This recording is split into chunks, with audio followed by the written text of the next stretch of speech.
Under the silver light of the moon, Teldrassil rises, a tree of colossal proportions that touches the heavens. This is the heart of the Night Elves, an ancient people deeply rooted in magic and nature. Here, in the shadows of this living world, the past whispers through the trees, and the stories of Elune, the moon goddess, can be felt everywhere. For thousands of years, the Night Elves have gazed at the sky, finding strength in their goddess. Elune is not just their light, but also their wisdom, their protector, and the center of their faith. In the dense forests of Teldrassil, a balance between life and magic prevails. The Night Elves share their home with majestic creatures, saber-toothed tigers that move silently through the underbrush, and owls that watch over the land from above. But the heart of this forest beats within the living ancient trees, colossal beings that guard the secrets of this world and protect its inhabitants. The priestesses of Elune play a central role in this harmony. They are the mediators between mortals and the goddess, guardians of the Moonwell, the source of pure magic. Their presence is a symbol of hope, a beacon of light in the darkest hours of the night. In the depths of the forests lie hidden artifacts, relics from a time when the Night Elves were immortal and their power knew no bounds. These objects tell tales of great wars, alliances with nature, and the sacrifices of their people. The Moonwell itself is one of the most powerful artifacts in this world. It is the source of their strength and a bridge between the planes of existence. Yet other artifacts, full of magic and mystery, lie buried in the woods, waiting for their stories to be uncovered. These relics are not just symbols of the past. They are the key to the future of the Night Elves. But this world is not without danger. The Night Elves stand in eternal vigilance to protect their homeland from the shadows that threaten it. The Watchers, silent warriors of the night, patrol the forests, ready to give their lives for the well-being of their people. These Watchers are more than just warriors. They are the shadows that drive away the darkness, the eyes that are always vigilant. Together with the living trees and the creatures of the night, they are the shield of Teldrassil. The story of the Night Elves is one of balance and resilience, of magic and nature. They are the guardians of the moon, a people who live in harmony with the secrets of the night. Their world, so beautiful yet so fragile, is an eternal dance between light and shadow. This is Teldrassil. These are the Night Elves, and this is their story. Teldrassil refers to an island off the northern coast of Kalimdor, and also the impossibly large tree of the same name which grows from it. Despite its colossal size, this tree is young, only a few years old, and was grown by the Night Elves after they had lost their previous world tree, Nordrassil, on the peaks of Mount Hyjal.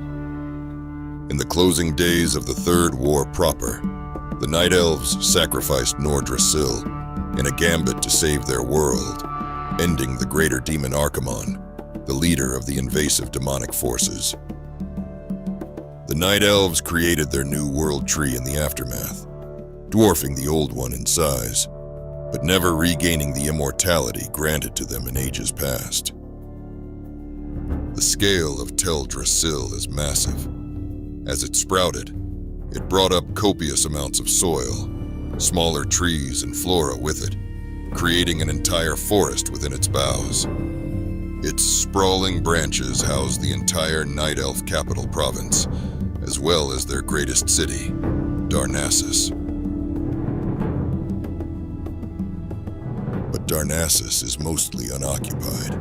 save for the essential merchants who keep the city functioning, and a great deal of the Night Elf command structure, like the High Priestess Tyrande Whisperwind. The Night Elves would gladly welcome their kind to the city, but find their strength divided across a continent at war, unable to rest their aging bones in this new sanctuary. On the home front, crazed furbolgs and demonically touched beasts have appeared in the shadows of Teldrassil's enormity, occupying all the attention of the forest's guardians to ensure the protection of their new homeland. The Night Elven society has traditionally been divided between the female sentinels, who acted as warriors and rangers of their forest homes, and the druids, the men who ward the Emerald Dream and could take on the visage of various animals in the corporeal world.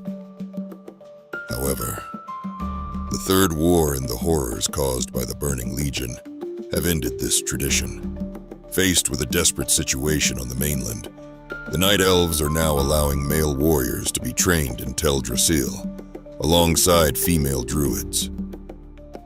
They have ended their policy of isolation as well, siding with the Alliance against the Horde in a bid to strengthen the defenses of Teldrassil should the unthinkable happen, and the Horde attack their sacred new home.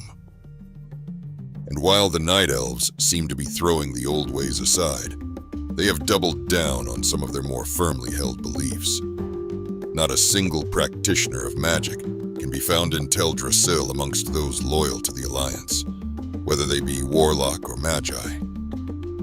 The Night Elves are still staunchly opposed to all forms of magic outside their priesthood or druidic classes. Their people keep the dark secret that magic can be sensed by otherworldly demons, pulling them to Azeroth like moths to a flame, causing the ceaseless threat posed by the Burning Legion to all free people. For the last 10,000 years, the Night Elves have watched their own wayward brothers fall victim to the sway of magic. They know firsthand the dangers posed by those who wield it. They have seen its world-sundering power. And while the Night Elves can do little to curb the rest of the Alliance's reliance on magic, each of their own has refrained entirely from its practice. Teldrassil has come to symbolize both rebirth and resilience for the Night Elves in the aftermath of the Third War.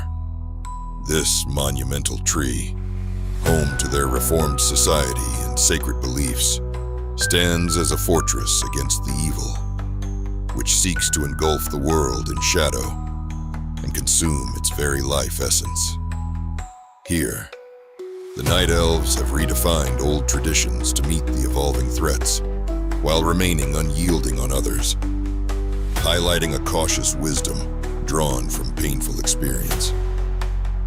And their home, Teldrassil, reaches ever skyward, reflecting the indomitable spirit of those who grow old but not weary, who bend without breaking, honoring their past to protect their future.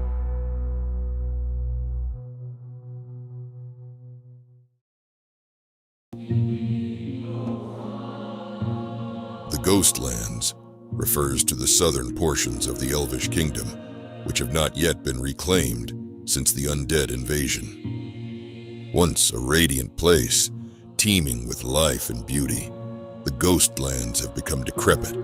Their haunting forests linger perpetually in shadow. A sizable host of the remaining undead scourge still dwell in the deadened forests under the command of Darkhan Drather, the greatest traitor to the elven people.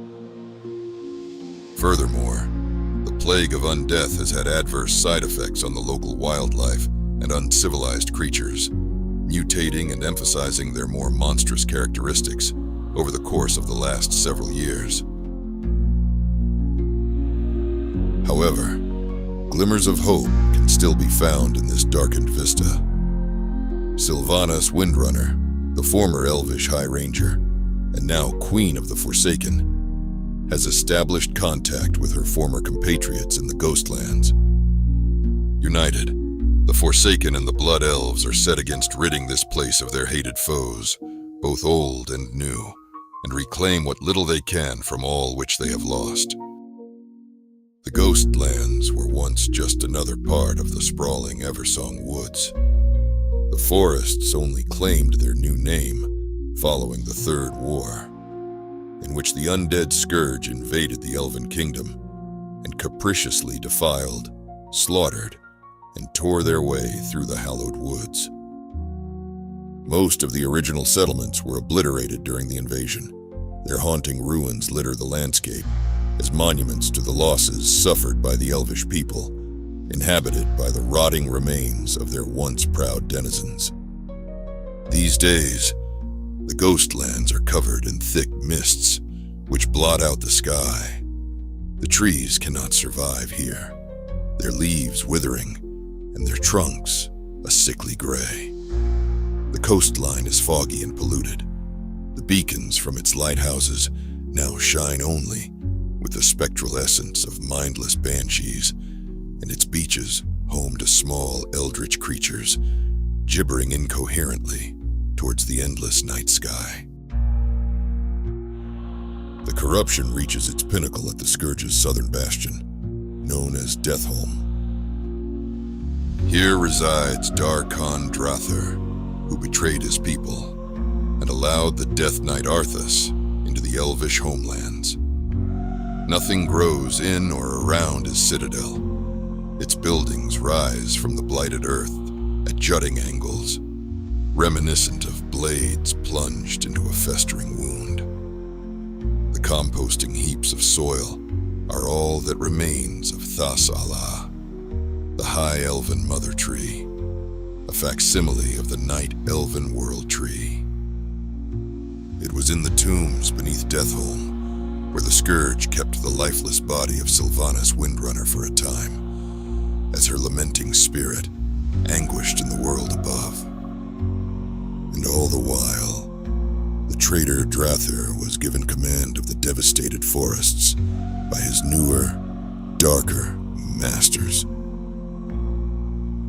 In the years since, Sylvanas regained control of her will, as well as her original body, though now she is forced to possess its lifeless husk as a banshee. Sylvanas has taken command of other undead who have been freed of the Lich King's control, ruling her new faction known as the Forsaken. The Forsaken have rejoined their old highborn allies in the Ghostlands, though now the elves call themselves Blood Elves in honor of those who were lost in Arthas' invasion. Reunited in the town of Tranquillion, which has become the operational center for these unlikely comrades, the Blood Elves and the Forsaken make plans to retake the region from the Scourge. And while tensions sometimes mount between the living and dead in Tranquillion, a common cause, the total annihilation of the Scourge, solidifies their alliance. The Ghostlands is a tragic region, inhabited by those who have lost everything, yet never ceased to fight, for better or worse. The ghosts here are not just lingering souls, but ghosts of kingdoms fallen, ghosts of dreams forgotten, and the ghostly murmurs of those who seek retribution. It is here where the old allegiances were cast aside, be they by blood or by banner. But in the Ghostlands, new allies are made in the most improbable of circumstance by those who have been betrayed, lost, or abandoned, amidst the wreckage of a kingdom yet reborn. For too long, the Ghostlands have been left to evanesce into silence. The ancient songs of glory turned to languished wails, until fading into the faintest whisper. But on a quiet day in the Ghostlands, if the wind is just right, and if you listen just close enough, you can still hear echoes of old victories beyond ruins not quite forgotten.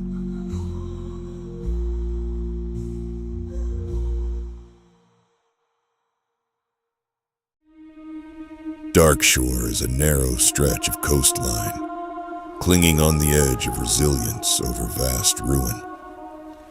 The sky is permanently gray, the air thick with the scent of salt, sand, and ash.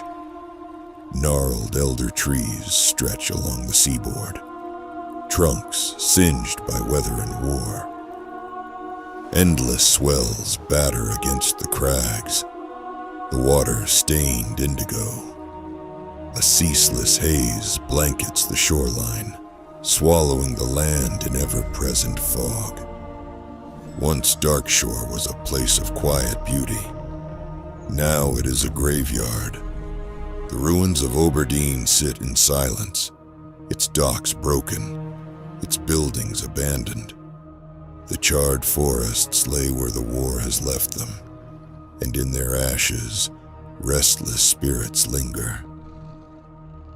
Remains of high-born cities snake along the coast, ancient stone, half buried in blackened sand, eroded by time and tide. For ages they were alone in unnatural stillness, until joined by fresher wreckage. The Kalderae remain, though fewer than before.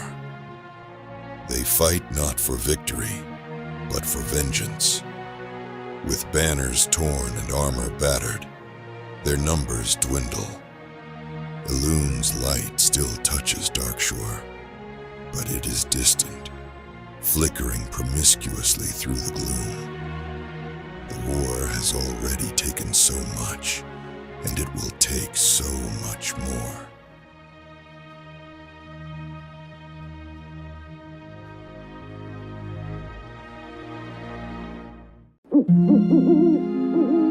Moonglade is a serene vale in northern Kalimdor, a sanctuary for druids and the home of the Cenarian Circle.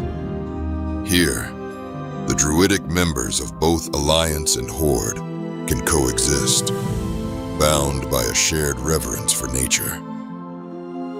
Moonglade's wardens, stationed in the main town of Nighthaven, strictly enforce this concord, swiftly addressing any acts of violence within Moonglade's sacred grove. Their order is dedicated to preserving nature's balance and safeguarding the world from seemingly ever-increasing corruption. When the emergent Emerald Nightmare began to affect the physical world, they were the first to recognize the growing threat. Guided by Archdruid Fandral Staghelm, they traced its source to the Eldritch Old Gods and have spent the last millennia maintaining protective seals around these abominations. However, recent cracks have begun to form all over the world, and Staghelm has returned to Moonglade, assuming all emergency powers, much to the chagrin of his kingdom's superiors in Darnassus. But even as the Circle prepares for a global conflict, and the Night Elven command structure bickers over internal disputes, the region of Moonglade remains at peace. This is the location of the annual Lunar Festival, a celebration open to all, where fireworks honor the power of the moon goddess, Elune. The Lunar Festival also commemorates the War of the Ancients, a time when all free peoples united with great spirits and deities to resist the demonic Burning Legion, an immeasurable force of innumerable demons brought into the world by the hated Queen Ajara, who sought to use the Well of Eternity as a font of infinite power. Entire civilizations were wiped out by her turpitude, cities reduced to ash, and forests eternally polluted as the Burning Legion wrought unholy destruction upon the world. All culminating in the Sundering, where the supercontinent of Kalimdor shattered, forever altering the world's landscape and balance of power. It was in this war that the wild god, Omen, was horrifically wounded, but unable to die, spared from death through divinity. He was driven into a frenzy before pacified in Lake Aluna Ara at the center of Moonglade. Now, each year during the lunar festival, as the poison seeps into Omen, he returns in his maddened state, and the celebrants are called not to kill the mindless god, but to bind him in rest once more, to sleep another year and dream of better days before the darkness consumed him. While other regions are defined by hate or power, Moonglade is the serene heart of the wild. It holds courage, mirth, and love in its enclosure, rhythmically pouring precious life's blood back into the world. For even the strongest body, built from the toughest sinew, cannot survive without a beating heart.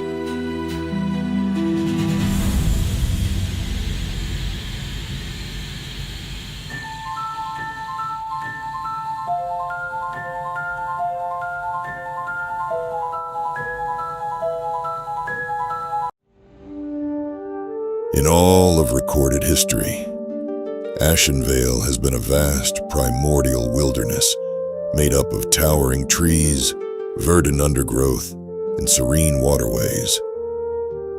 For over 10 millennia, the zone served as the Night Elven homeland, though these days, much of their kind has been forced to flee.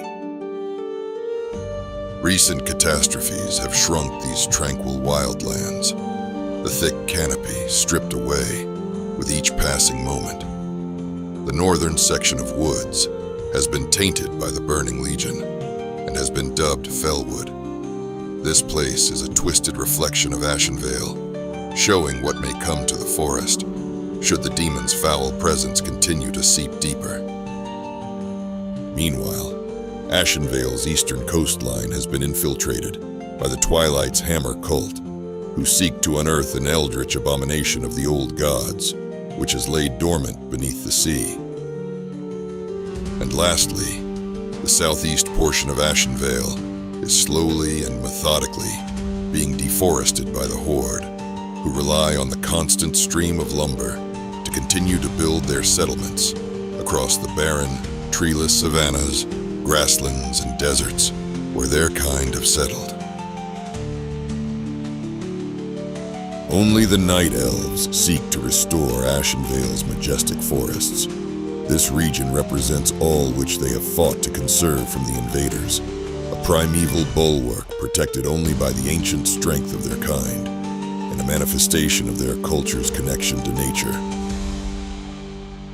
But over the long course of time, Ashenvale has seen members of the Night Elf bloodline corrupted by demons, turning a select few into malicious entities known as satyrs. These twisted beings inhabit the northern reaches of the forest, perpetuating its destruction by wielding fiery spells which scorch the forest floor with demonic runes. Their bestial appearance symbolizes their wanton disregard for civility. Behind crude wooden palisades, the satyr camps are devoid of any structures, save for burning altars and wicked idols. They sleep outdoors, exposed entirely to the elements.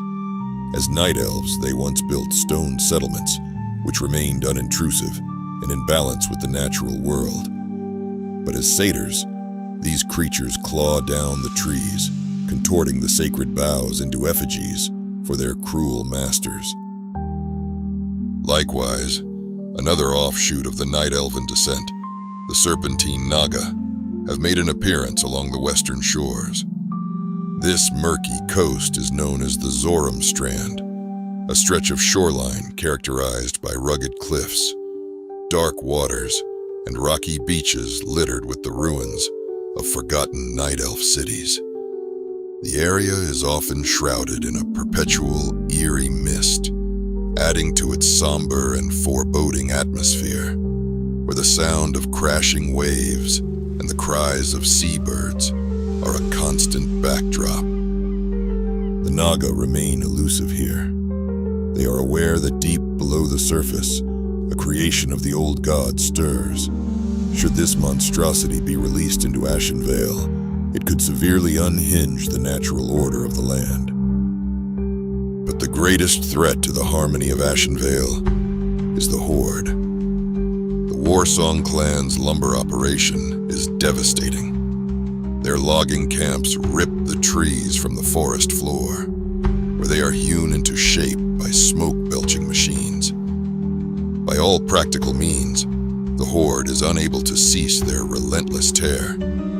Without the constant supply of timber, their settlements to the south would fall into disrepair, leaving them unprotected from their southern adversaries. The Horde's incursions have put the sanctity of the forest in peril, threatening severe desertification and total environmental collapse as they tear into the heart of the woods. These actions are viewed as a direct violation against the Night Elves' ancestral lands, stoking fires of already deep-seated animosity between the two greatest factions on Azeroth, the Alliance and the Horde. The destruction of the forest for its resources means peace remains unattainable, as the Night Elves and their allies cannot tolerate the desecration of such consecrated ground, ensuring ongoing conflict. For as long as the Horde cannot coexist with Ashenvale, neither can the Night Elves coexist with the Horde. Ashenvale, once a sprawling bastion of a world untouched, now stands as a poignant testament to the ongoing struggle between preservation and exploitation. Its ancient groves symbolize a deep connection to nature, fiercely defended by the Night Elves. Yet, the relentless advance of the Burning Legion, the invasive presence of the Satyrs and the Naga, and the destructive logging industry of the Warsong clan all threaten to dismantle this mystic place. Each encroachment reflects a larger battle, not just for territory, but for the very essence of Ashenvale. The persistent exploitation by the Horde, along with the looming shadow of darker influences, guarantees that Ashenvale's lush beauty remains under siege. The Night Elves' efforts to restore and protect their homeland underscores their enduring commitment to safeguarding the natural world, making Ashenvale a paradoxical symbol of both the fragility of their realm and the resilience of their heritage. For as old as the forest is, its deepest roots must remain firm, even as its branches wither away, rot into sickness, and break against the storm.